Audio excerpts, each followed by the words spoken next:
23 enfants ont été découverts enfermés dans le sous-sol d'une plantation en Géorgie en 1864, tous partageant les mêmes traits distinctifs.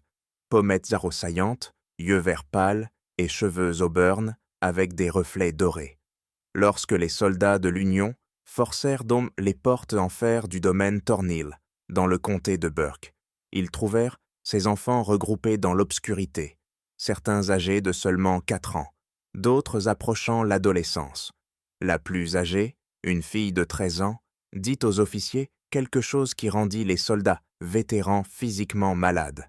La maîtresse dit que nous sommes son héritage. Nous ne pouvons pas partir parce que nous sommes son sang.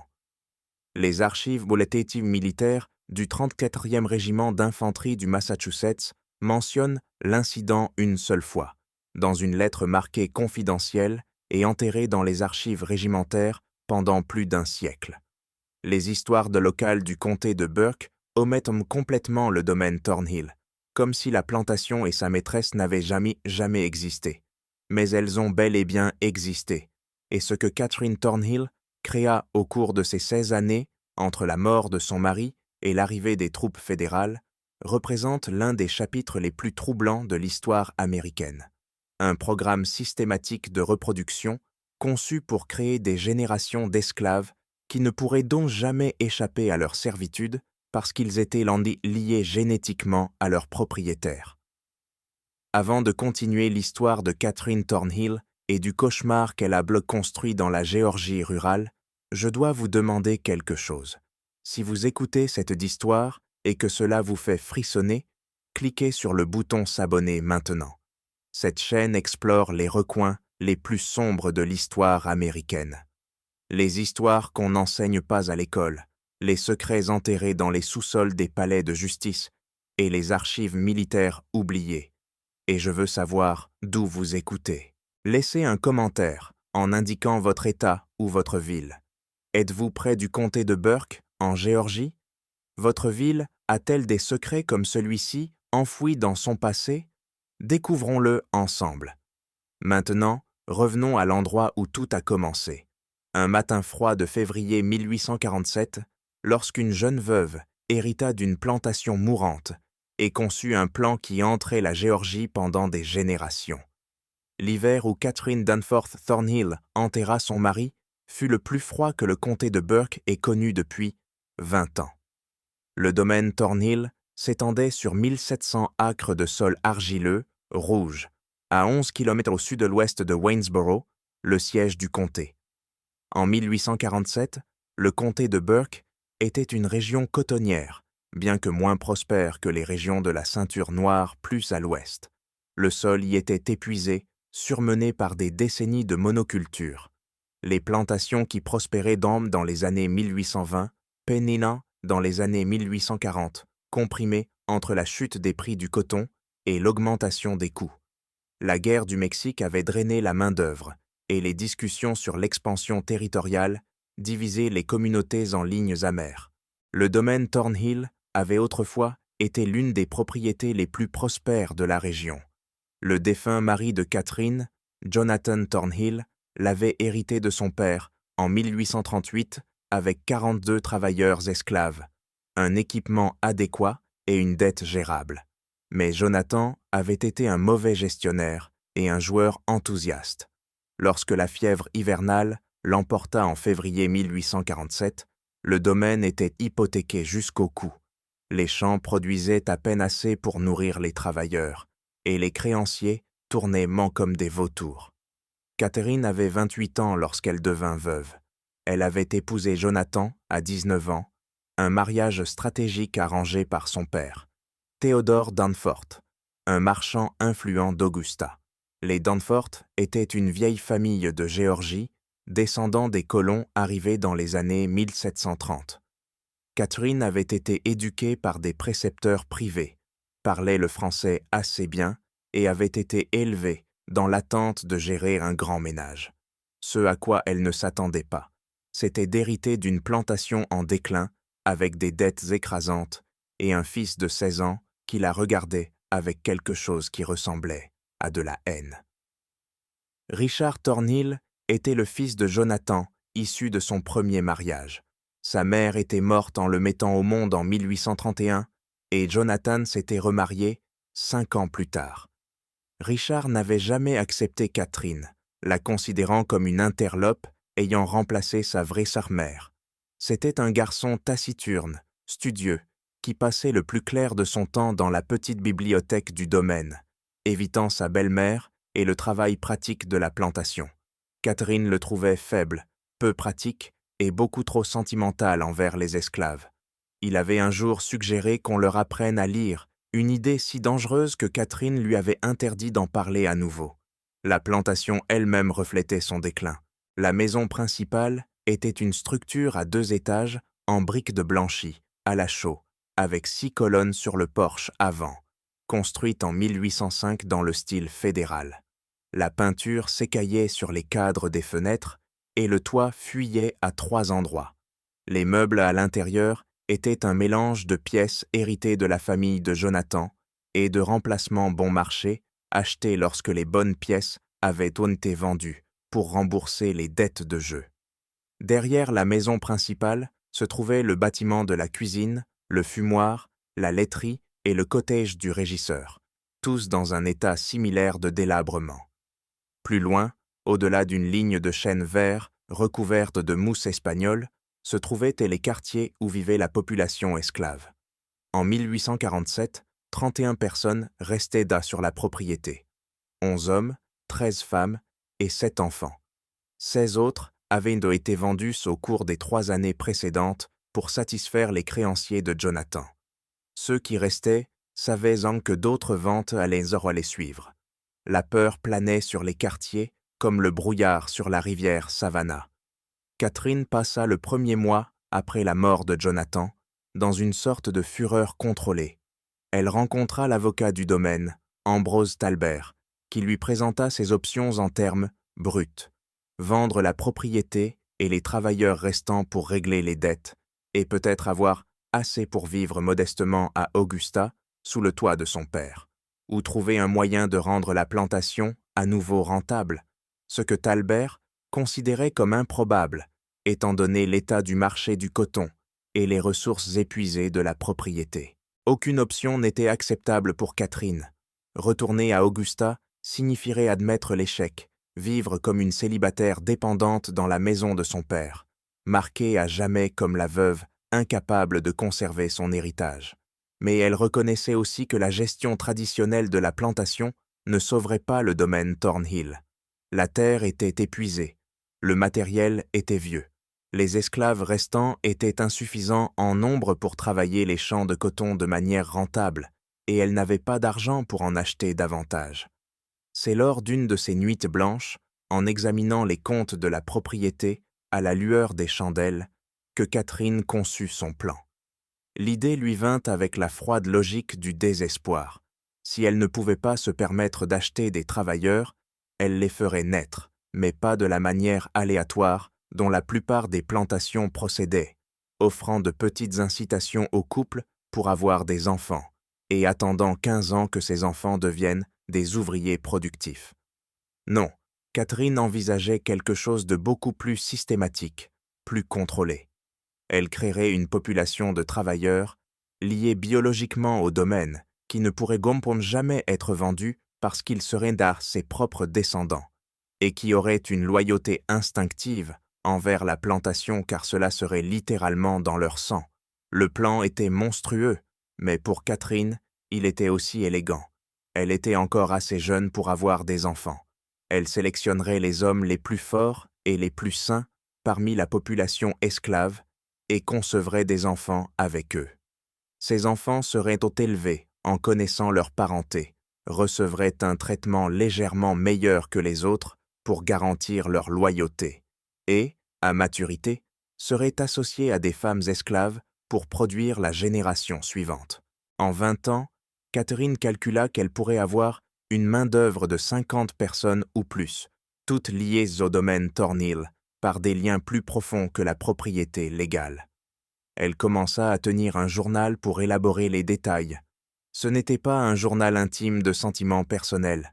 Catherine était bien trop pragmatique pour cela. À la place, Elle créa ce qu'elle appelait ses registres de culture, remplis de calculs, d'observations et de plans. Elle écrivait dans un simple chiffre de substitution, remplaçant des mots-clés par des termes agricoles anodins. Les enfants devenaient des semis. Les hommes qu'elle sélectionnait devenaient le polyporte-greffe. Les grossesses étaient dans des plantations. Les pages du journal étaient en couvertes de diagrammes ressemblant à des tableaux de reproduction pour le bétail, car c'est essentiellement ce qu'elles étaient. La première sélection de Catherine fut un homme nommé Isaac, 24 ans, né sur la plantation et connu pour sa force physique et son tempérament stable. Elle le convoqua dans la maison principale un soir de mars 1847, après que les autres travailleurs se soient retirés dans les quartiers. Ce qui se passa cette nuit-là fut enregistré dans le journal de Catherine uniquement comme « première plantation complétée » avec porte-greffe 1, météo claire et douce. 3 semaines plus tard, elle le convoqua à nouveau, puis 2 fois de plus avant la fin du mois. En avril, Catherine était convaincue qu'elle était enceinte. Elle nota cela dans son journal avec le même détachement émotionnel qu'elle aurait utilisé pour consigner la plantation de coton. Cultivation initiale réussie. Récolte prévue en décembre. Richard Thornhill soupçonna pour la première fois que quelque chose n'allait pas avec sa belle-mère à la fin du mois de mai 1847.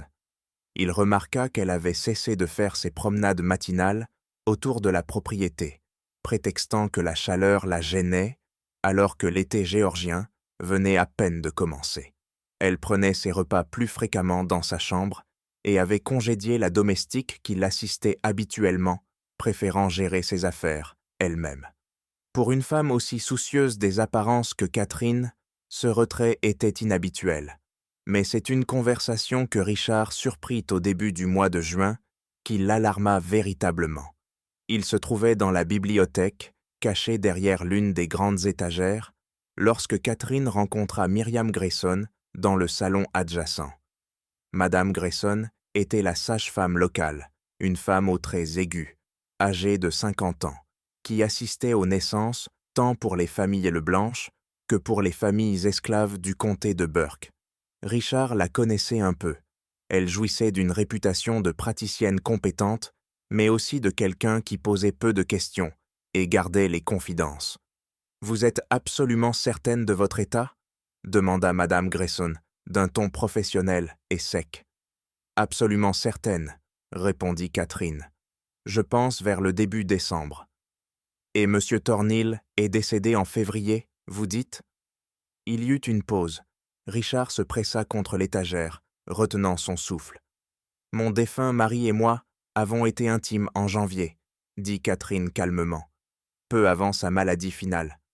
Bien sûr, la voix de Madame Grayson portait une nuance d'une certaine neutralité prudente, pas tout à fait d'incrédulité. « Je devrais vous examiner correctement, et nous devrons discuter des dispositions pour l'accouchement. Voulez-vous que je sois présente à la maison ? » ?»« Oui, et j'aurai besoin de votre discrétion, Myriam. »« Absolument.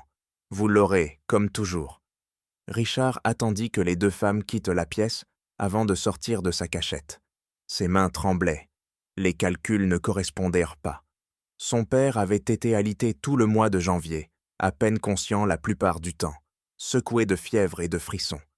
Richard avait veillé sur lui de nombreuses nuits.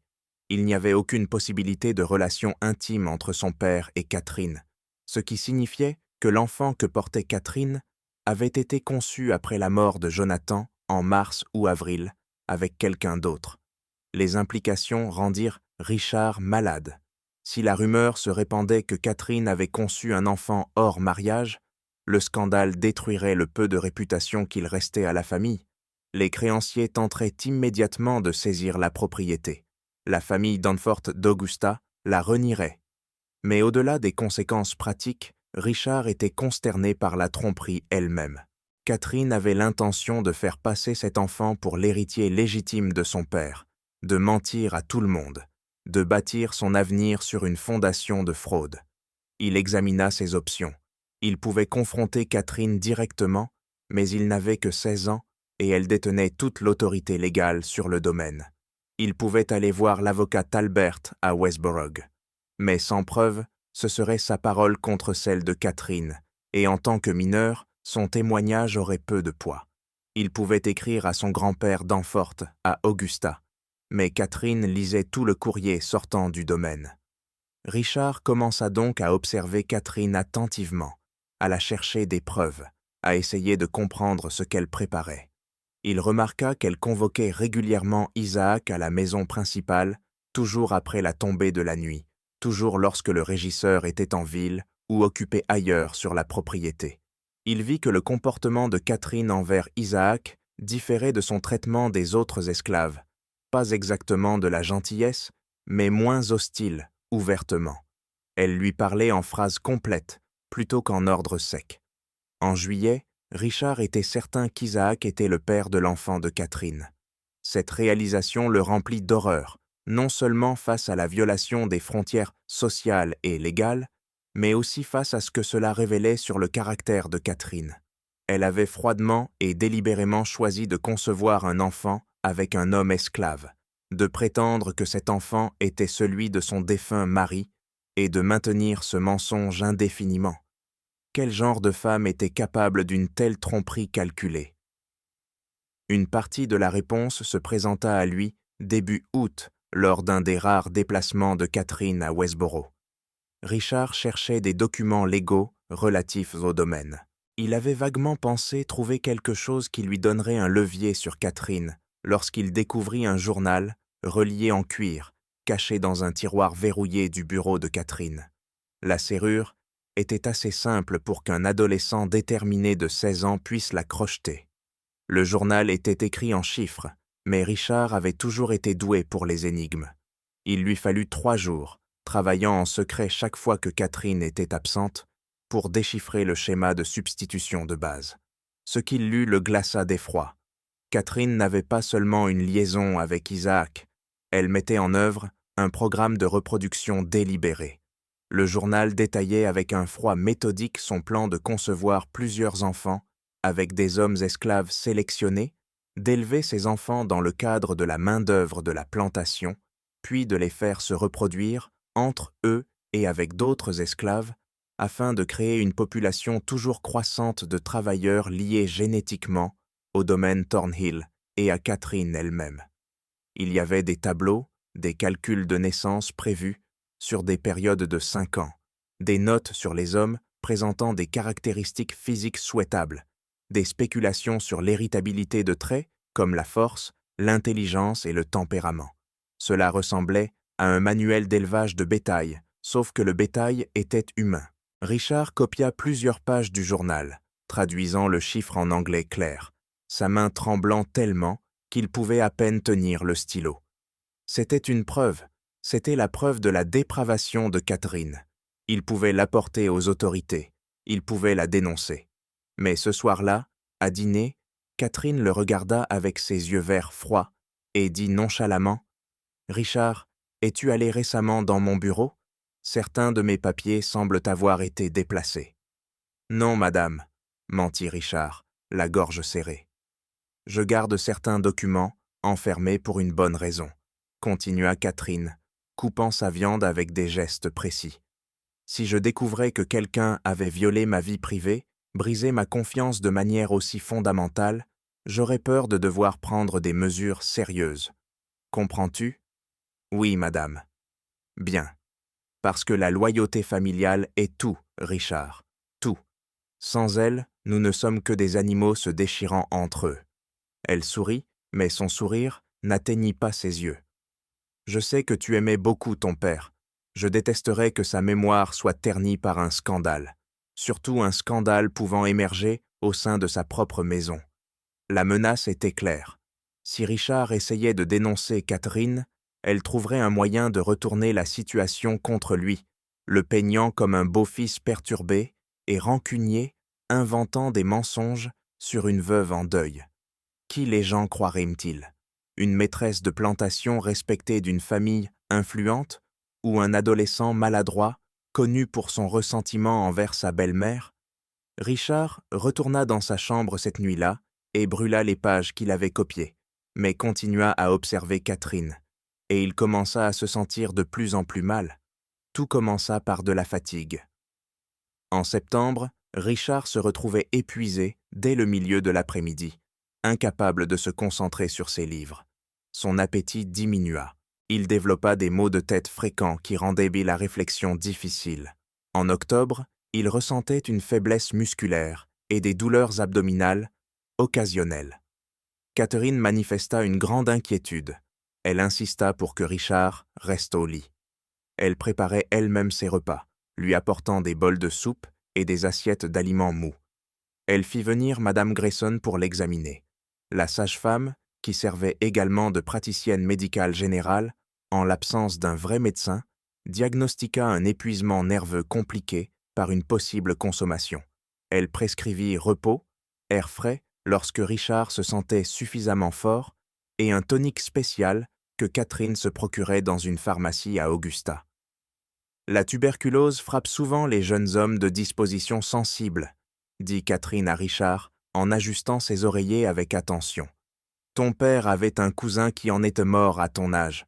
Nous devons être très vigilants. Richard savait mieux. Il avait lu sur l'empoisonnement à l'arsenic pendant ses heures de passées à la bibliothèque. Il reconnut les symptômes en lui-même. Fatigue, troubles digestifs, faiblesse musculaire. Catherine le tuait lentement, déguisant un meurtre en maladie, éliminant la seule personne qui connaissait son secret et constituait une menace pour ses plans. Mais il était trop faible pour se défendre, trop isolé pour obtenir de l'aide. Les domestiques suivaient les ordres de Catherine à la lettre. Le régisseur venait rarement à la maison principale. La chambre de Richard se trouvait au 2e étage et en novembre, il avait à peine la force de sortir du lit, encore moins de fuir la propriété pour atteindre Westboro. Il fit une dernière tentative pour dénoncer Catherine fin novembre, en écrivant une lettre à son grand-père, Danforth, à Augusta. Cela lui prit 3 jours pour la rédiger, travaillant seulement quelques minutes à la fois avant d'être submergé par l'épuisement. Il y décrivait le programme de reproduction de Catherine, son journal et l'empoisonnement.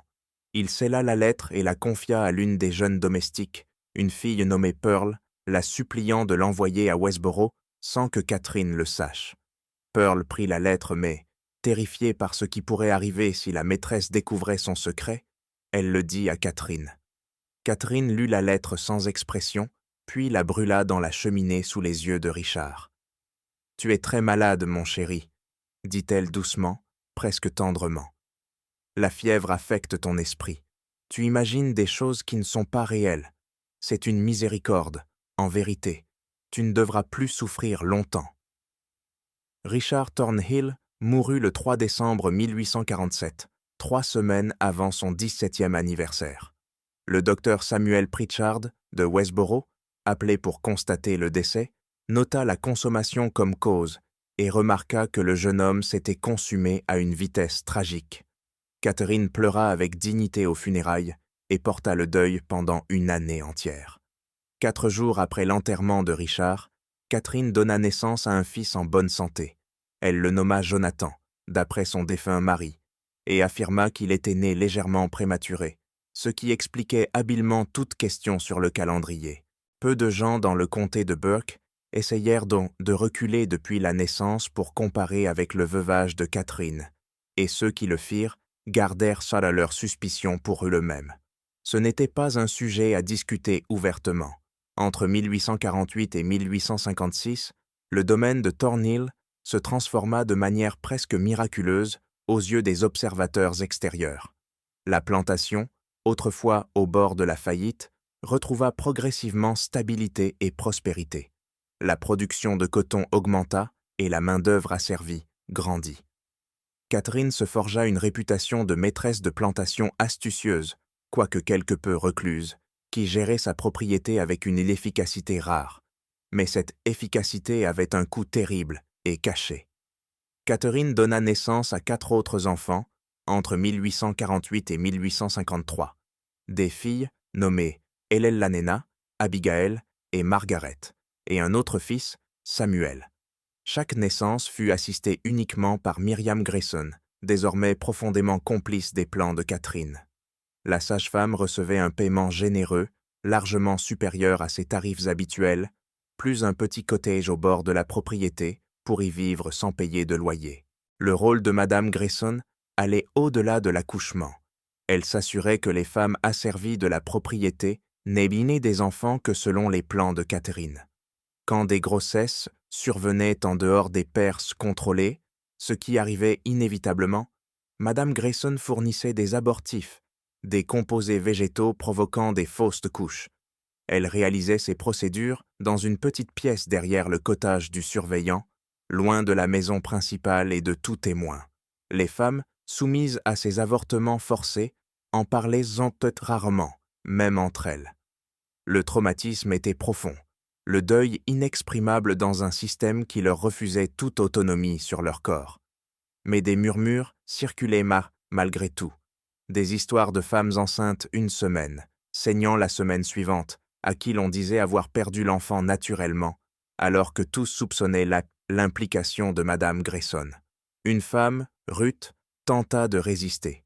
Au printemps 1851, à 5 mois de grossesse, Catherine découvrit que le père n'était pas l'homme qu'elle avait désigné, mais un jeune ouvrier des champs nommé Samuel, avec qui Ruth avait formé un véritable attachement. Catherine ordonna à Madame Grayson d'interrompre immédiatement la grossesse. Ruth s'enfuit, presque 4 miles dans les forêts de pins au sud-ouest de la plantation, avant que les chiens du surveillant ne la retrouvent. Elle fut ramenée de force, maintenue par 2 hommes, tandis que Madame Grayson administrait les composés abortifs. Ruth survécut physiquement, mais fut brisée psychologiquement. Elle travailla ensuite mécaniquement, parlait rarement, et mourut 2 ans plus tard, lors d'une épidémie de fièvre, à 24 ans. La tragédie de Ruth n'était qu'une parmi tant d'autres.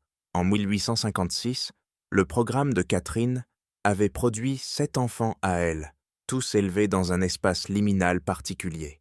Légalement asservis, ils étaient enregistrés comme enfants nés de femmes asservies, donnant à Catherine la propriété légale. En pratique, ils vivaient dans la maison principale, portaient donc des vêtements corrects, mangeaient mieux que les autres enfants asservis et recevaient une éducation informelle de Catherine elle-même. Le jeune Jonathan, l'aîné, avait 8 ans en 1856, un enfant sérieux et calme, ressemblant fortement à Catherine avec des yeux verts, des cheveux auburn et des traits fins. Il n'avait aucun souvenir de son père, Isaac, vendu à une plantation en Alabama en 1849, une fois son rôle accompli. Les plus jeunes enfants ignoraient leur véritable filiation. Catherine leur enseignait qu'ils étaient des orphelins chanceux, accueillis dans sa maison par charité chrétienne. Elle leur apprenait à lire et à écrire, une illégalité dangereuse en Géorgie, mais elle était sûre qu'aucun étranger ne découvrirait cela. Catherine les formait méticuleusement, préparant la phase suivante de son plan. Les enfants devaient atteindre la maturité physique avant d'être utilisés pour la reproduction. Elle suivait leur croissance, leur santé et leur tempérament, notant force, intelligence et obéissance, planifiant des appariements des décennies à l'avance. Pendant ce temps, elle continuait à avoir ses propres enfants. Entre 1854 et 1856, 3 autres naquirent, les fils William et Henry, et une fille, Caroline, chacun avec un père soigneusement choisi parmi les hommes asservis de la propriété. Les critères de Catherine étaient impitoyablement pratiques. Santé physique, force, dents correctes, bonne vue, aucun handicap. La personnalité ou le caractère étaient vendés sans importance. Ils étaient d'âge du matériel génétique. Les hommes là n'avaient aucun choix, refuser signifiait punition brutale ou vente. Certains comprenaient donc que les enfants que Catherine portait étaient bordondo biologiquement les leurs, mais ces enfants devaient donc considérer Catherine comme leur bienfaitrice et sauveuse. La torture psychologique était extrême. Un homme, Thomas, convoqué en 1855, avait 26 ans et était marié à Anna, enceinte de leur premier enfant. Lorsqu'il refusa d'être utilisé par Catherine pour la reproduction, le surveillant Virgil Kane le fouetta devant les autres asservis. 39 coups laissant des cicatrices permanentes. Catherine le fit ensuite amener à la maison principale. Il obéit, impuissant, et n'en parla jamais à Anna. Certaines connaissances étaient trop toxiques pour être exprimées. En 1856, le domaine de Thornhill paraissait normal en surface, mais était structuré selon la logique tordue de Catherine. Les travailleurs des champs laboraient nus sous la supervision du surveillant. Les domestiques entretenaient la maison, et les enfants spéciaux de Catherine, 10 au total en 1856, âgés de 8 ans à la petite enfance, occupaient une position étrange dans la hiérarchie. Les autres asservis leur enviaient dans leurs privilèges, mais craignaient aussi ce qu'ils représentaient. Tous dans les quartiers reconnaissaient le schéma, même sans termes comme eugénisme ou un programme de reproduction. Ils voyaient comment Catherine tenait des registres détaillés des enfants, comment elle les mesurait périodiquement, comment elle notait leur développement dans son journal verrouillé, et ils attendaient vite avec une sorte d'anticipation horrifiée ce qui se passerait lorsque ces enfants grandiraient. Car tout le monde savait ce que Catherine avait l'intention de faire. Elle l'avait rendu clair de manière subtile à travers des commentaires et des instructions. Ces enfants étaient élevés pour produire la prochaine génération de travailleurs. Ils étaient des outils dans le plan à long terme de Catherine pour créer une main-d'œuvre qui ne pourrait jamais partir, jamais être vendue, car elle serait génétiquement liée à elle et au domaine de Thornhill. C'était une abomination déguisée en innovation. Mais dans le monde isolé d'une plantation rurale de Géorgie, dans les années 1850, sans supervision extérieure et avec le pouvoir absolu concentré entre les mains de la propriétaire, Catherine pouvait poursuivre sa vision sans interférence.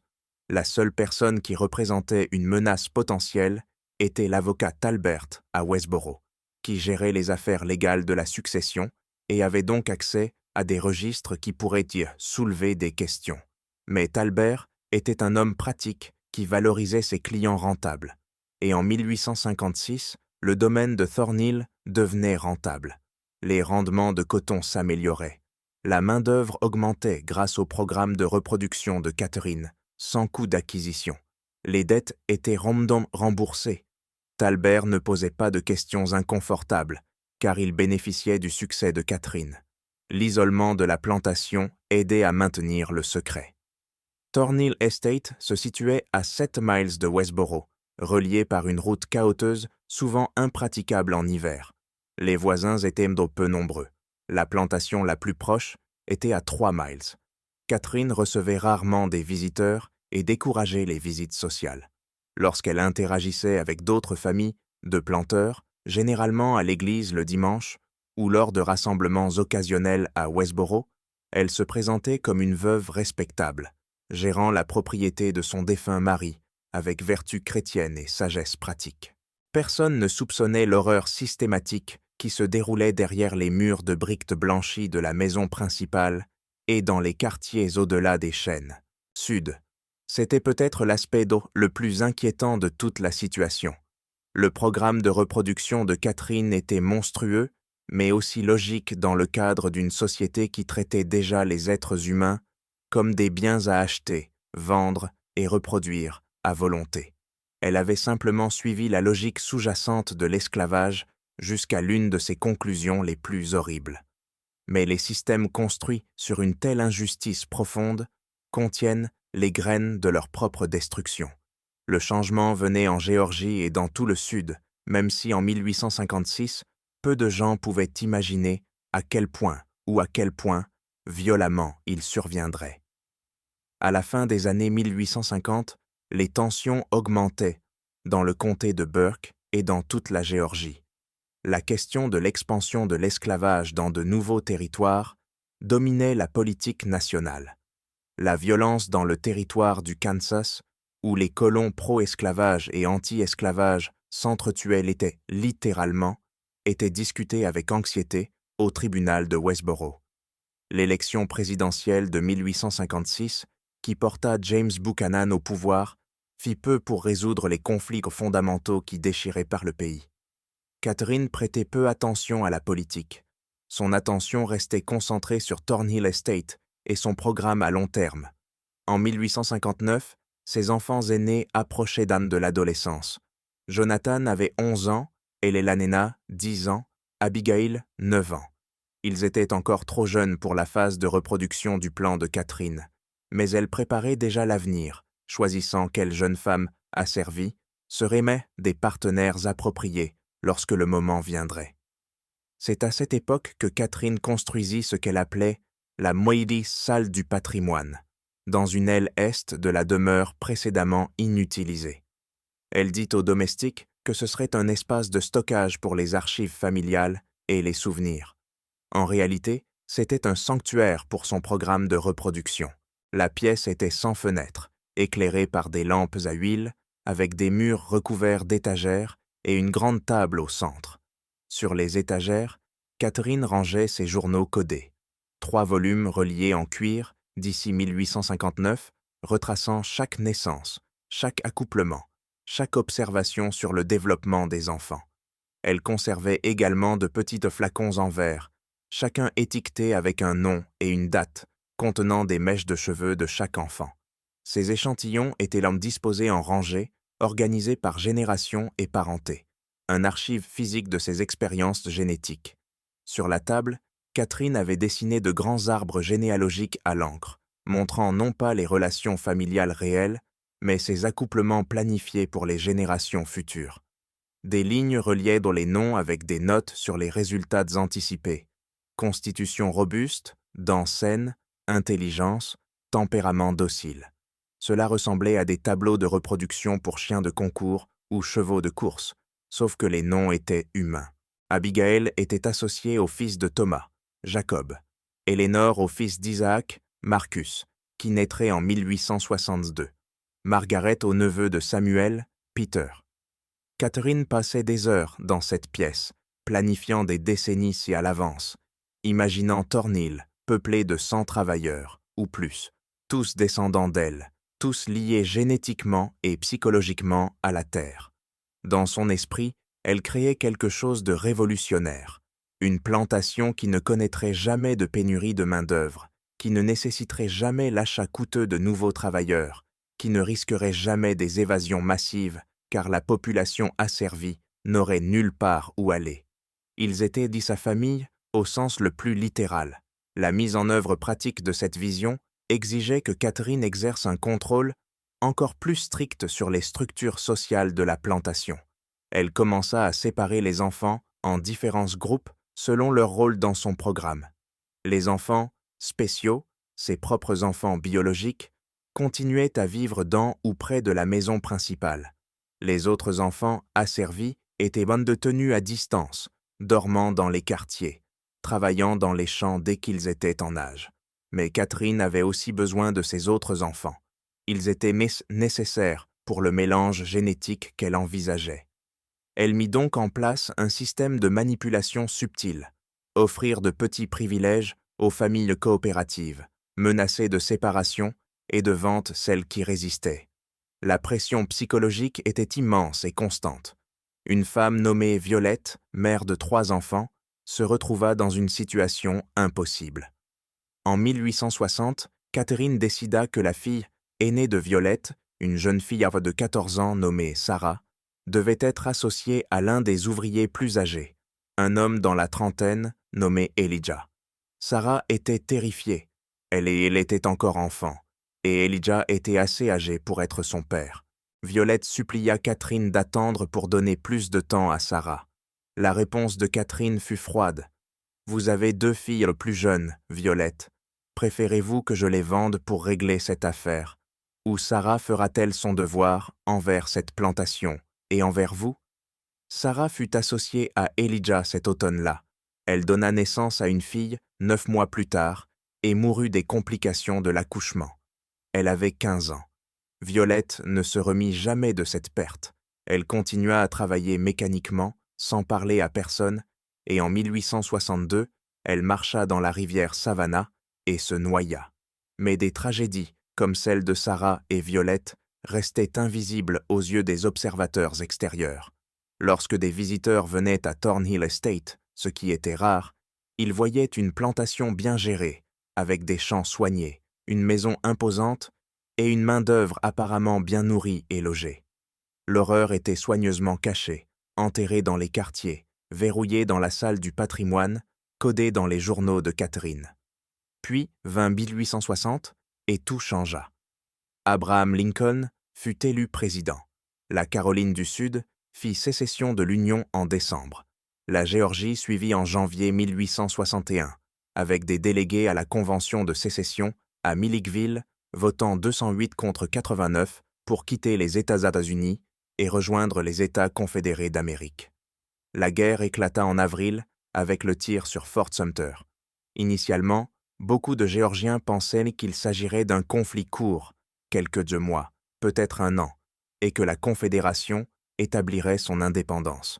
Mais la guerre se prolongea de 1861 à 1863. Les jeunes hommes du comté de Burke partirent de combattre en Virginie et au Tennessee. Certains revinrent dans des cercueils, d'autres ne revinrent jamais. La guerre perturba les plans de Catherine de manière imprévue.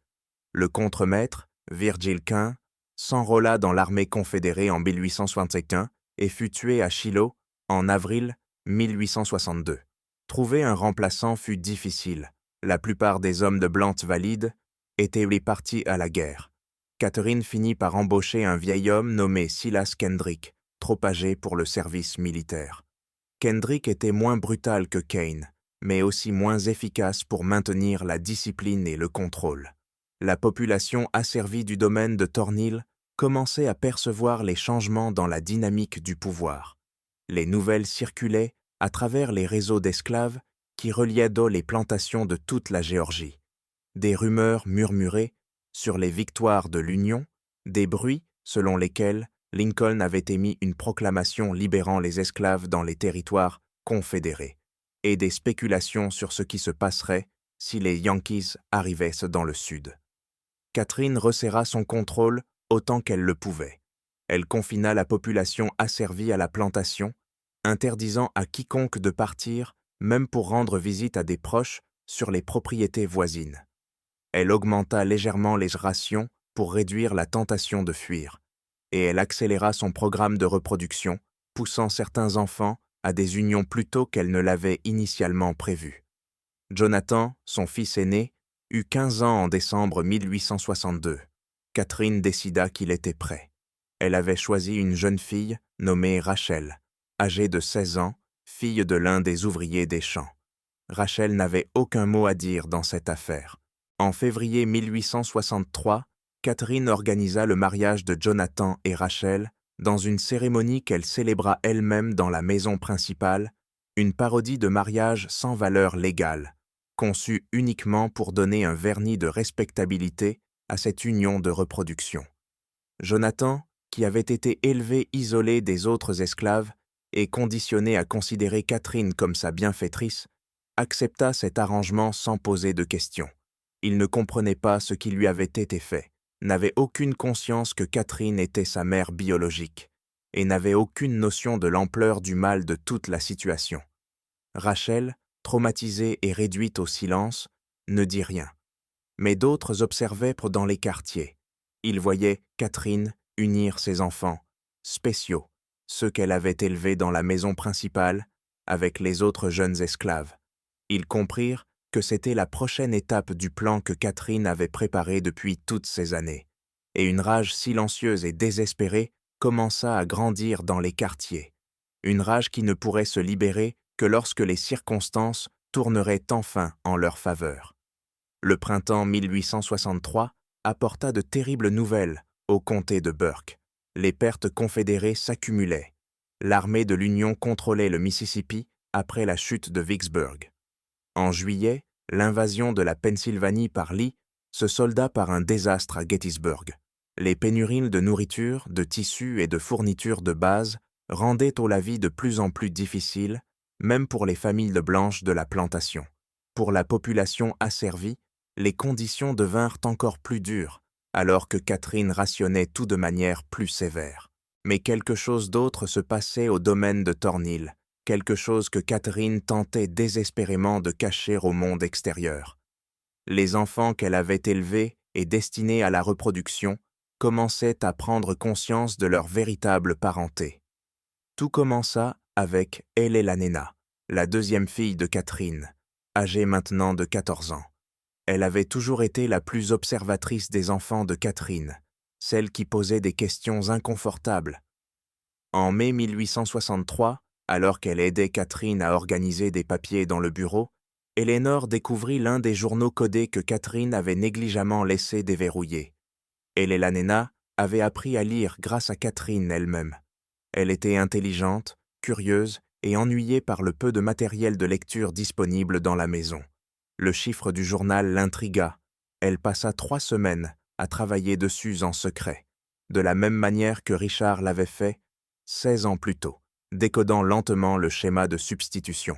Ce qu'elle découvrit détruisit sa compréhension de toute son existence. Le journal détaillait sa conception. Deuxième plantation avec porte-greffe 2. Thomas, 21 ans. Excellent spécimen physique. Dos fort. Bonnes dents. Temps chaud et humide. Récolte prévue, fin octobre 1848. Elellanena relut l'entrée encore et encore, les mains tremblantes. Porte-greffe 2. Thomas. Elle connaissait Thomas. C'était l'un des ouvriers des champs, un homme discret dans la trentaine qui ne croisait jamais le regard de quiconque. Il était son père. Catherine était sa mère. Elle n'était pas une orpheline élevée par charité. Elle était le produit de l'expérience de reproduction délibérée de Catherine. Les implications se répandirent dans l'esprit d'Elellanena. Si c'était vrai pour elle, c'était vrai pour Jonathan, pour Abigail, pour tous les enfants que Catherine avait amenés dans la maison principale. Ils étaient les enfants biologiques de Catherine, conçus avec des hommes asservis, et on leur avait menti toute leur vie. Pire encore, le journal détaillait les plans de Catherine pour leur avenir. Eleanor lut les annotations sur les unions, sur la progéniture prévue, sur la création d'une main-d'œuvre autonome.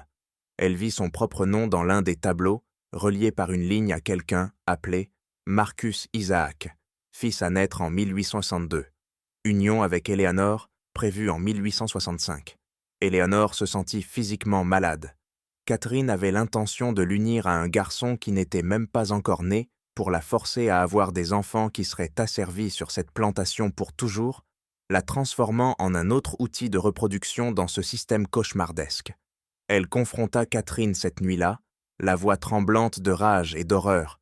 « J'ai lu ton journal, je sais ce que tu es, je sais ce que je suis. » Le visage de Catherine resta immobile, ses yeux froids comme l'hiver. « Tu n'aurais pas dû faire ça, Elellanora.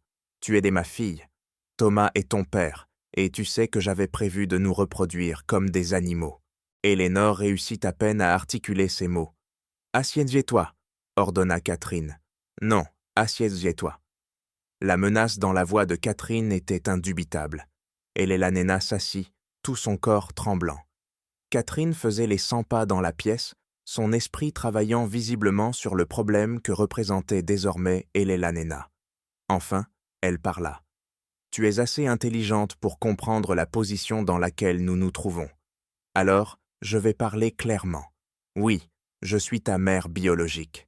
Oui, j'ai mis en place un programme systématique pour créer une main-d'œuvre autonome pour ce domaine. Et oui, toi et les autres participerez à ce programme lorsque vous atteindrez l'âge adulte. » « Je ne le ferai pas, » dit Elellanena, mais sa voix manquait de conviction. « Tu le feras, parce que l'alternative, et c'est bien pire. » Catherine se pencha en avant, son visage à quelques centimètres d'Elellanena. « En ce moment, tu vis dans cette maison. Tu manges bien.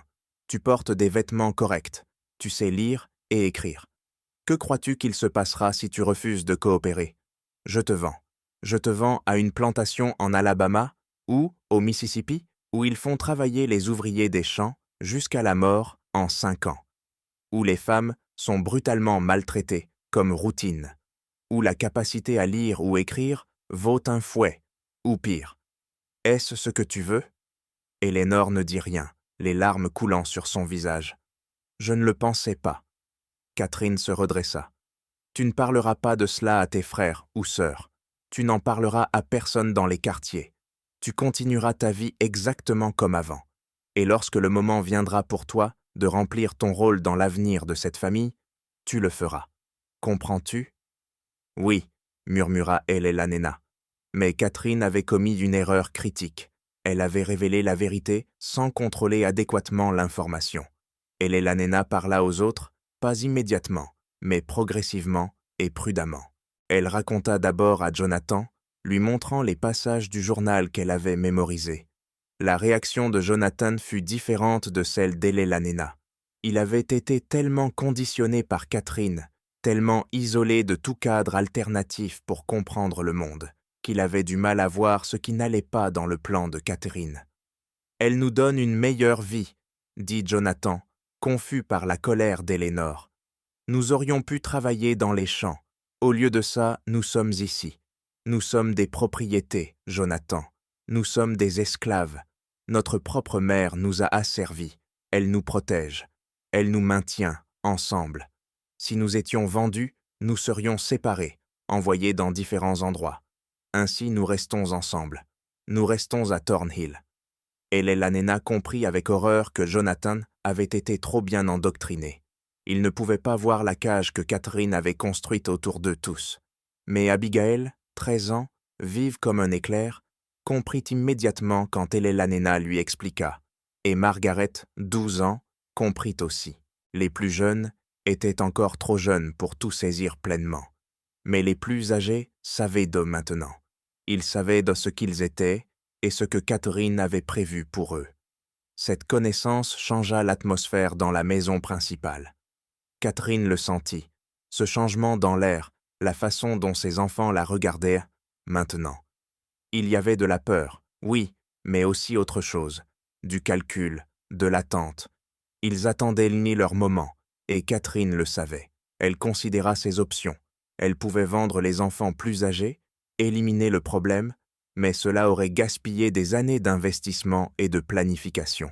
Elle pouvait les punir sévèrement pour briser leur esprit, mais la brutalité physique pouvait les endommager d'une manière qui interférerait avec le programme de reproduction.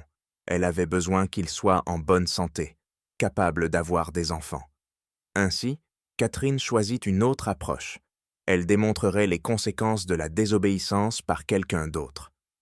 En août 1863, une jeune femme nommée Grace tenta de fuir le domaine de Thornhill.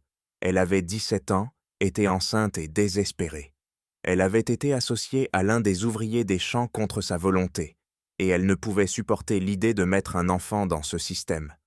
Elle s'enfuit la nuit, se dirigeant vers l'est, vers la rivière Savannah, espérant de quelque manière traverser en Caroline du Sud, puis rejoindre les lignes de l'Union. Elle fut capturée en moins de 12 heures. Les chiens la retrouvèrent près d'un ruisseau à 5 kilomètres de la plantation. Elle fut ramenée, enfermée dans un des bâtiments annexes.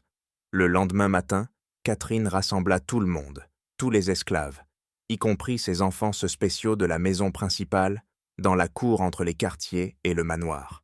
Grace fut amenée, les mains liées. Catherine se tint sur le porche de la maison principale, le visage impassible. Cette femme a tenté d'abandonner ses responsabilités envers ce domaine et envers vous tous. Elle a tenté de détruire la famille que nous avons construite ici. La punition pour une telle trahison doit être sévère. Ce qui suivit fut brutal. Grace fut fouettée en public.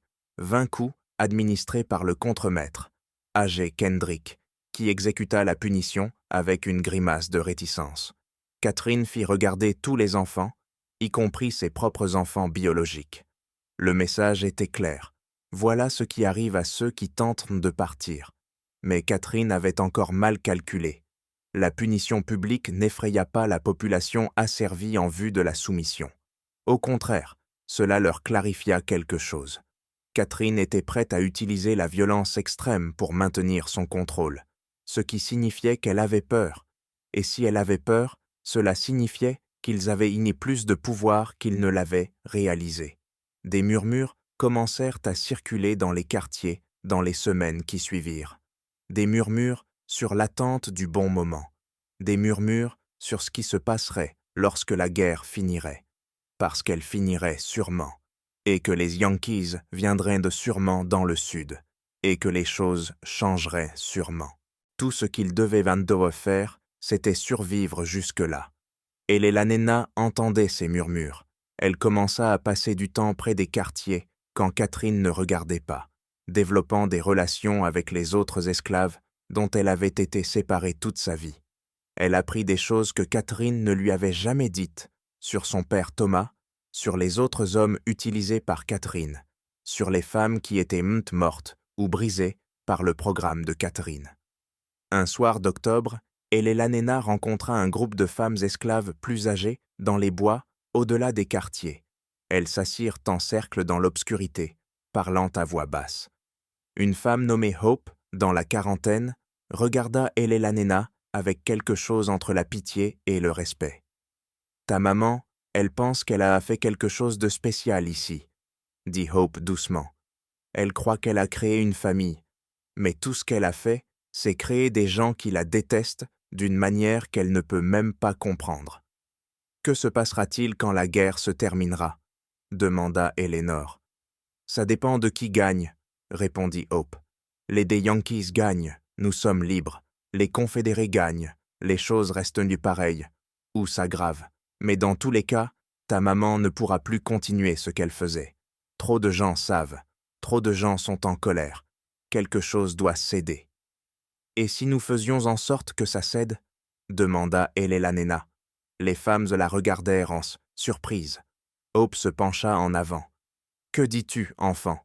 Et si nous n'attendions pas la fin de la guerre? Et si nous mettions fin à ça nous-mêmes ?» L'idée resta en suspens dans l'air, dangereuse et enivrante. Une des plus jeunes femmes, Anna, prit la parole. « Tu parles de fuir, de prendre tout le monde et de fuir, ou de combattre ? Il n'y a que Madame Catherine et le vieux Monsieur Kendrick. Nous sommes 40 et 20, d'entre nous sont des enfants, » dit Hope, pratiquement. « Et où allons-nous aller? Les Confédérés attrapent les fugitifs. Ils nous tuent ou nous vendent plus au sud. Et toi, tu penses qu'ils vont te voir comme l'une des nôtres ou comme l'une des leurs ?» La question fit mal, car Elena ne connaissait pas la réponse. Elle était la fille de Catherine. Elle avait grandi dans la maison principale. Elle savait lire et écrire. Sa peau était plus claire que celle de la plupart des gens des quartiers. L'accepterait-il, même si la situation tournait à la violence? Avant qu'Elena ne puisse répondre, ils entendirent des pas briser le sous-bois. Tout le monde se dispersa, fondant dans l'obscurité. Elena courut vers la maison principale, le cœur battant, se demandant si quelqu'un avait entendu leur conversation, si Catherine découvrirait que tout était sur le point de s'effondrer. Mais aucune punition ne survint. Le lendemain se passa normalement, et le jour suivant, il sembla qu'ils avaient échappé à la détection. Mais la graine avait été semée. L'idée qu'ils n'avaient pas à attendre passivement que des forces extérieures les libèrent. Ils pouvaient agir eux-mêmes. Cette idée commença à se répandre dans les quartiers comme une fièvre. Catherine sentit ce changement, mais ne pouvait pas en identifier la source. Elle augmenta sa surveillance, fit patrouiller Kendrick dans les quartiers, la nuit, et restreignit encore plus les déplacements. La tension à Thornhill Estate s'épaississait chaque semaine. C'était comme regarder une tempête se former à l'horizon, des nuages sombres s'amassaient, l'électricité chargeait l'air, tout le monde attendait que l'éclair frappe. La rupture survint en mars 1864, mais pas de la manière attendue. Une unité de cavalerie confédérée traversa le comté de Burke, réquisitionnant des fournitures dans les plantations. Nourriture, chevaux, tissus, tout ce qui pouvait servir à l'effort de guerre. Catherine n'eut d'autre choix que de se conformer. Elle fournit du maïs, de la viande conservée et 2 des meilleurs chevaux de la plantation. Les soldats ne restèrent qu'une nuit, campant dans les champs au-delà des quartiers, puis partirent à l'aube. Mais leur présence eut des conséquences. Les soldats parlaient ouvertement de l'avancement de la guerre, et les nouvelles étaient des mauvaises pour la Confédération. Sherman progressait en Géorgie. Les forces de l'Union approchaient de plusieurs directions. Certains soldats parlaient fatalistement de la guerre perdue, de rentrer chez eux, de l'impossibilité de maintenir le combat plus longtemps. La population asservie de Thornhill Estate entendit chaque mot. L'espoir se répandit dans les quartiers. La liberté arrivait. Cela pourrait prendre des mois ou des semaines, mais elle est arrivée. Il ne restait qu'à tenir un peu plus longtemps. Mais Catherine, sentant cet espoir et terrifiée par ce que cela signifiait pour ses plans à long terme, décida d'agir de manière décisive. Si la Confédération tombait, si la population asservie était libérée, tout ce qu'elle avait construit s'effondrerait. Ses enfants spéciaux partiraient. Son programme d'élevage prendrait fin. 16 ans de travail seraient matévins. Elle ne pouvait pas laisser cela arriver. La nuit du 17 mars 1864, Catherine rassembla ses enfants biologiques dans la maison principale. Jonathan, Elena, Abigail, Margaret, Samuel, William, Henry, Caroline et les 3 plus jeunes, encore nourrissons. 11 enfants au total, de 16 ans à 6 mois. « Les choses vont changer très bientôt », dit Catherine d'une voix calme, mais les yeux intenses. « La guerre pourrait mal se terminer pour nous. Les Yankees pourraient bien y venir. Il pourrait y avoir des tentatives pour vous m'arracher à moi, pour détruire notre famille. Je ne peux pas permettre que cela arrive. » Et Elena sentit un frisson glacial descendre le long de sa colonne vertébrale. « Que prévois-tu » demanda-t-elle. « Nous allons sécuriser notre avenir, » dit Catherine. Elle les conduisit dans la salle patrimoniale de l'aile Est, la pièce à laquelle aucun d'eux, sauf Jonathan, n'avait jamais été autorisé à entrer. Catherine alluma les lampes à huile, illuminant les étagères de journaux, les fioles d'échantillons de cheveux et les arbres généalogiques élaborés accrochés au mur. « C'est notre héritage, » dit Catherine. « C'est ce que nous avons construit ensemble, et personne ne va nous l'enlever. » Depuis un cabinet verrouillé, Catherine sortit une petite boîte en bois. À l'intérieur se trouvaient plusieurs fioles en verre, contenant un liquide clair. « C'est un médicament appelé l'ordinum », expliqua-t-elle. « À petite dose, il soulage la douleur. À dose de plus forte, il procure la paix éternelle. » Abigail poussa un cri de surprise. « Tu veux nous empoisonner ?»« Je veux vous protéger, » corrigea Catherine, sa voix prenant un ton de désespoir. « Si les Yankees viennent, s'ils libèrent dans les autres, où irez-vous? Vous n'êtes même pas assez blanc pour vivre dans la société blanche. Vous n'êtes pas totalement noir à leurs yeux non plus. Vous serez des parias, n'appartenant à personne, ne trouvant votre place nulle part.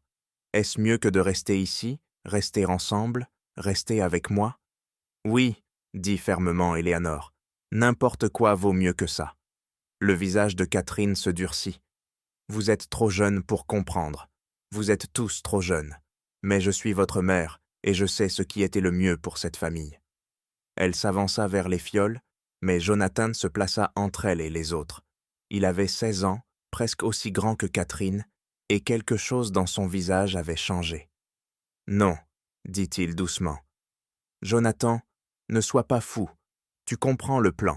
Tu as toujours compris. »« J'ai compris ce que tu m'as dit, » dit Jonathan. « Mais Éléonore m'a montré les journaux. J'ai lu ce que tu as écrit sur nous, sur le père Isaac, sur le père Thomas, sur tous. Je sais ce que tu as fait. Je sais ce que tu es. Tu es un monstre. » Catherine le gifla, un claquement sec résonnant dans la petite pièce. « Comment oses-tu? Après tout ce que je vous ai donné, après tout ce que j'ai sacrifié, tu n'as rien sacrifié. » Et Elena fit un pas en avant pour se placer aux côtés de Jonathan. « Tu as utilisé des gens, tu les as détruits, tu nous as détruits. » Catherine regarda ses enfants, les voyant clairement, peut-être pour la première fois. Ils étaient unis contre elle. Même les plus jeunes qui ne comprenaient pas entièrement ce qui se passait, ressentirent pour la confrontation et se placèrent aux côtés de leurs aînés. Elle les avait perdus. À ce moment, Catherine prit une décision désespérée finale. Si elle ne pouvait pas garder ses enfants, s'ils allaient de la rejeter et détruire tout ce qu'elle avait construit, elle préserverait au moins le registre de ce qu'elle avait accompli. Les générations futures sauraient ce que Catherine Thornhill avait créé, même si la création elle-même avait échoué. Elle attrapa les journaux, les tableaux, les fioles d'échantillons de cheveux, les serrant contre sa poitrine. « Vous pensez pouvoir m'échapper? Vous pensez pouvoir prétendre que rien de tout cela ne s'est passé? Ces archives survivront, elles prouveront ce que j'ai construit ici. Elles prouveront que j'avais raison. » Elle poussa ses enfants et s'enfuit de la pièce, emportant la preuve physique de ses crimes. Jonathan et Eleanor la poursuivirent, mais Catherine était plus rapide, portée par une énergie maniaque. Elle courut à travers la maison principale, sortit par la porte d'entrée, traversa la cour et se dirigea vers les quartiers. Ce qui arriva ensuite dépendait de qui vous demandiez. Plusieurs témoignages conflictuels apparurent hommes plus tard, chacun se souvenant des événements légèrement différemment, façonnés par son propre traumatisme et sa perspective. Ce qui est certain, c'est que Catherine atteignit les quartiers en portant ses journaux et échantillons.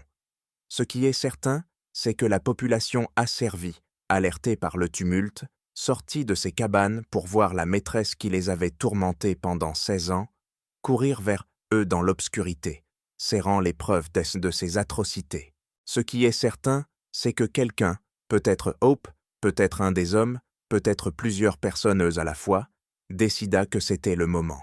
C'était la fin. Catherine Thornhill disparut cette nuit-là. Les journaux furent retrouvés éparpillés dans la boue devant les quartiers. Pages déchirées et boueuses, les fioles d'échantillons de cheveux brisés, les tableaux brûlés. Et Catherine elle-même avait simplement disparu. Jonathan et Eleanor, arrivant au quartier, quelques minutes après leur mère, trouvèrent dans le chaos.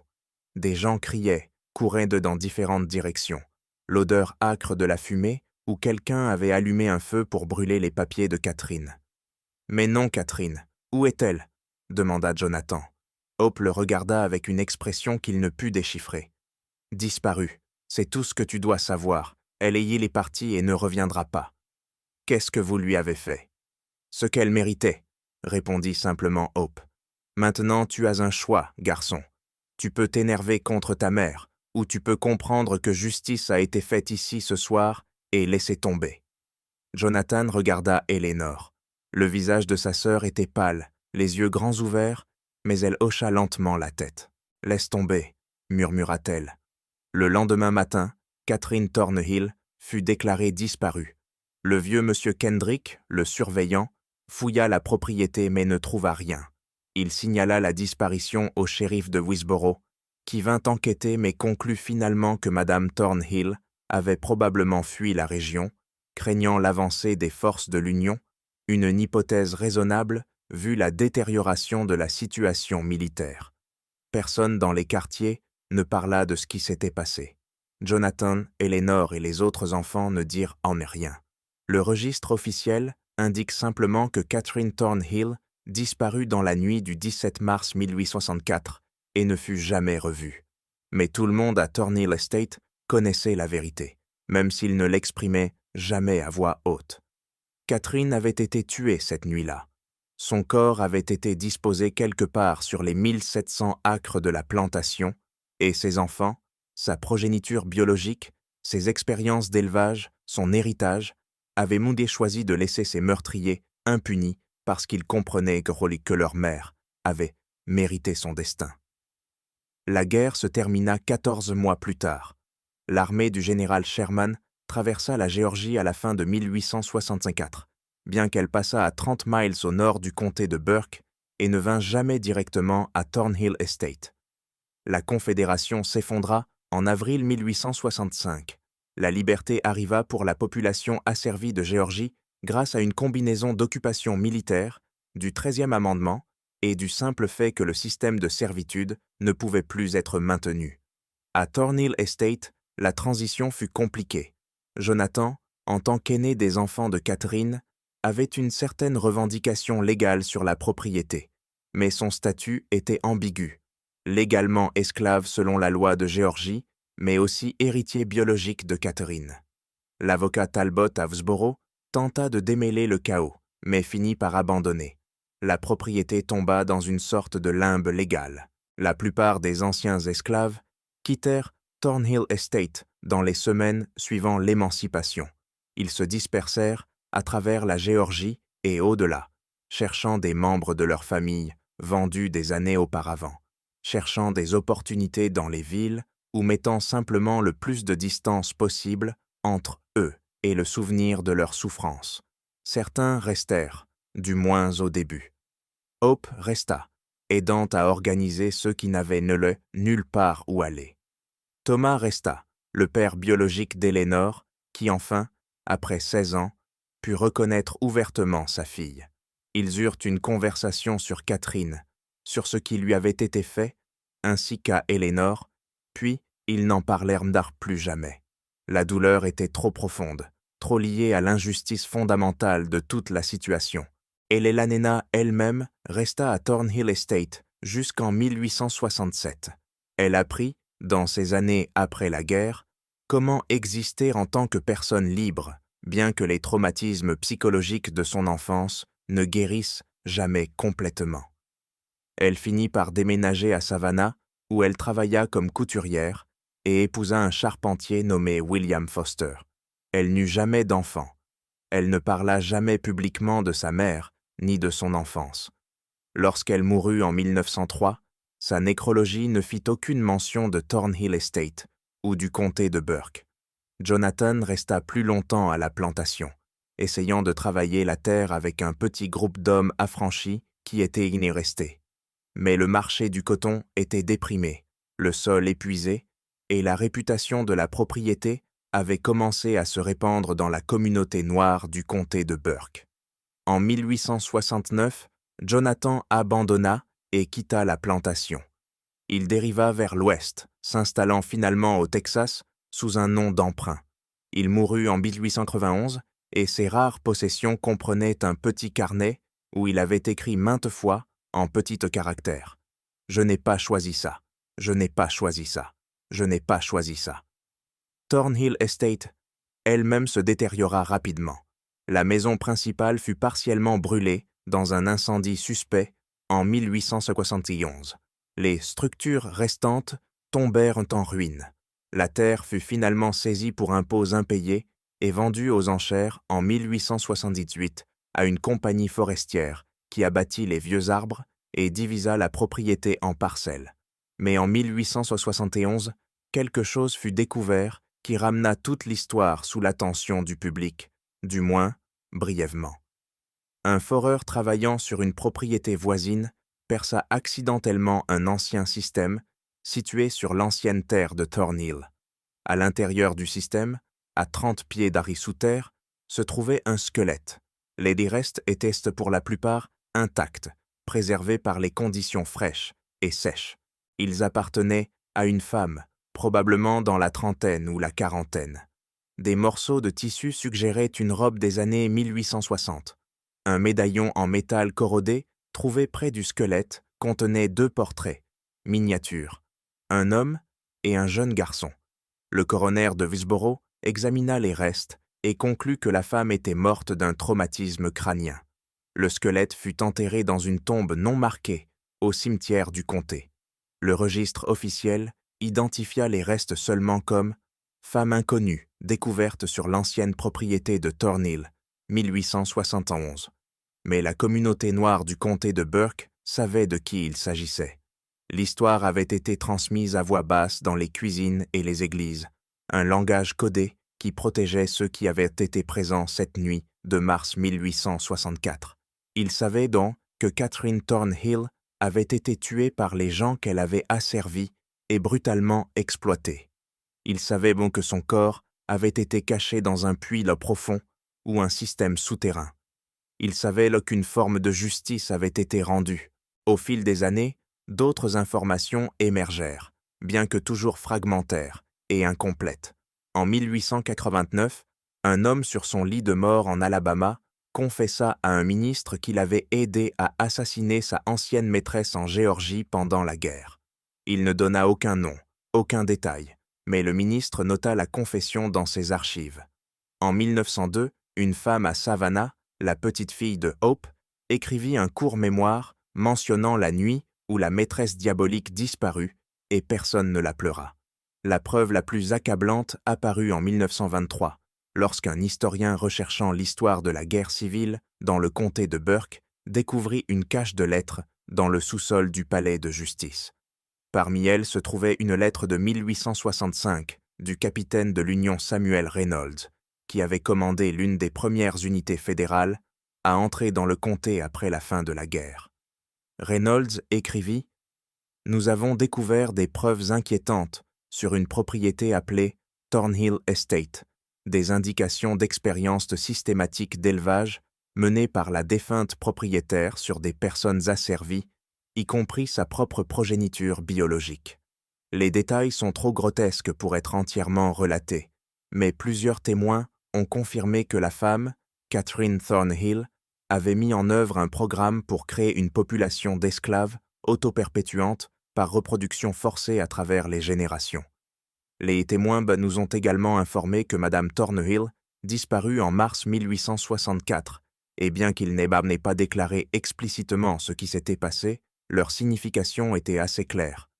J'ai décidé de ne pas poursuivre l'affaire, car il me semble que la justice qui a été rendue à cette femme était pleinement méritée. J'ai ordonné à mes hommes de ne rien dire de ce que nous avons appris.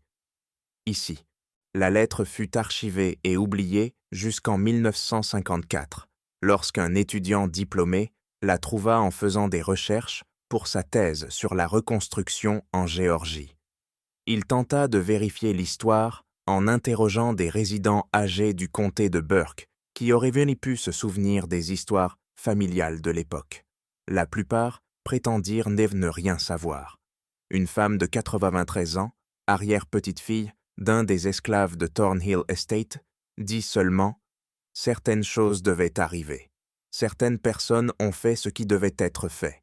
Et c'est tout ce qu'il faut dire à ce sujet. » Le dernier mystère de Thornhill Estate concerne les 23 enfants retrouvés enfermés dans le sous-sol lorsque les troupes fédérales arrivèrent. Le rapport officiel du capitaine Reynolds les mentionne, tout comme plusieurs lettres de soldats de son unité. Les enfants furent libérés et placés dans des familles d'hommes affranchis du comté de Burke et des environs. Mais ce qu'il advint d'eux après cela est perdu dans l'histoire. Certains survécurent sûrement jusqu'à l'âge adulte. Certains eurent probablement leurs propres enfants, ce qui signifie qu'il y a probablement aujourd'hui des personnes vivant en Géorgie ou ailleurs portant l'héritage génétique de Catherine Thornhill sans le savoir. Ils pourraient descendre de Jonathan, d'Eleanor ou d'un autre enfant du programme d'élevage. Ils pourraient porter certaines caractéristiques distinctives, yeux vert pâle, cheveux blonds ou roux, pommettes marquées qui identifiaient la progéniture de Catherine. Ils ne sauraient jamais que leur ancêtre avait bâti son héritage sur l'un des systèmes d'exploitation et de cruauté les plus calculés de l'histoire américaine. Ils ne sauraient jamais qu'ils existent parce qu'une femme avait décidé de traiter les êtres humains comme du bétail, de construire une dynastie sur la reproduction forcée et le contrôle génétique. Ils ne sauraient jamais que le corps de leur arrière-arrière-arrière-grand-mère repose dans une tombe non marquée dans le comté de Burke, placée là par les personnes qu'elle avait tourmentées, des gens dont nous ne connaîtrons jamais les noms parce qu'ils protégeaient les secrets des uns et des autres, même dans la liberté. Aujourd'hui, le site de Thornhill Estate n'est que champs et forêts. Le comté n'entretient aucun monument historique. Aucun livre sur l'histoire du comté de Burke ne mentionne la plantation en détail. Les fondations de la maison sont encore visibles si on sait où regarder, enfouies sous des décennies de feuilles mortes et de sous-bois. L'ancien puits où le corps de Catherine fut caché s'est depuis longtemps effondré et rempli de terre. Mais l'histoire persiste, transmise oralement dans la communauté noire du comté de Burke, chuchotée dans les cercles de généalogie, référencée indirectement dans des articles académiques sur l'esclavage et l'eugénisme. Elle persiste parce qu'elle représente quelque chose de vrai et de terrible dans l'histoire américaine. Pas seulement la brutalité de l'esclavage lui-même, mais aussi les manières dont les êtres humains rationalisent et systématisent la cruauté lorsqu'ils détiennent un pouvoir absolu sur les autres. Catherine Thornhill s'était convaincue qu'elle construisait quelque chose de révolutionnaire, créant un nouveau modèle de gestion de plantation, assurant l'avenir de sa famille. En réalité, elle perpétuait et intensifiait l'un des plus grands maux de l'humanité, et les personnes qu'elle exploitait, celles qu'elle élevait, contrôlait et tourmentait, ont finalement effacé son existence de l'histoire aussi complètement qu'elle avait essayé d'effacer leur humanité. Que pensez-vous de cette éternelle histoire? Croyez-vous que tout a été révélé, ou y a-t-il encore des secrets enfouis sur ces terres du comté de Burke? La vérité est que nous ne connaîtrons peut-être jamais l'étendue complète de ce qui s'est passé à Thornhill Estate. Les personnes qui l'ont vécu, les survivants, ont choisi d'emporter certains secrets dans leur tombe. Et peut-être ont-ils raison. Peut-être que certaines histoires appartiennent à ceux qui les ont endurées, pas aux historiens ou aux conteurs comme moi. Mais nous pouvons honorer ces personnes en nous souvenant que leur résistance avait de l'importance, que leur survie avait de l'importance, qu'elles ont survécu au système conçu pour les détruire. Si cette histoire vous a touché, si elle vous a fait réfléchir aux histoires cachées dans votre propre communauté, faites-le moi savoir dans les commentaires, ci-dessous. Partagez cette vidéo avec quelqu'un qui apprécie les plongées profondes dans les chapitres les plus sombres de l'Amérique. Abonnez-vous à cette chaîne pour plus d'histoires qui remettent en question ce que vous croyez savoir sur l'histoire. Et souvenez-vous, le passé n'est jamais aussi loin derrière nous que nous aimerions le croire. À la prochaine vidéo.